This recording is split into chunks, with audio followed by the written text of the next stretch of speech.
இன்னைக்கு உங்க வாழ்க்கையை மாற்றக்கூடிய ஒரு வசனம் சொல்றேன். அமைதியாயிரு, அடங்கு. மார்க்கு அதிகாரம் 4 வசனம் 39. சில நேரம் உங்க வாழ்க்கை புயல் மாதிரி இருக்குதா? ஒரு பிரச்சனை முடியும் முன்னாடியே இன்னொரு பிரச்சனை வந்துகிட்டே இருக்குதா?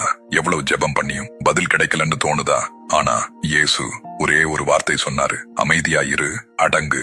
அந்த வார்த்தையை கேட்டதும் கொந்தளித்த கடலும் அமைதியானது. அதே இயேசு இன்னைக்கும் உங்க வாழ்க்கையின் ஒவ்வொரு புயலையும் பார்த்து அதே வார்த்தையை சொல்லிக் கொண்டிருக்கிறார். அமைதியாயிரு, அடங்கு. உங்க பயம் அமைதியாகும், உங்க கண்ணீர் சந்தோஷமாக மாறும், உங்க கவலை சமாதானமாக மாறும். அதனால கைவிடாதீங்க.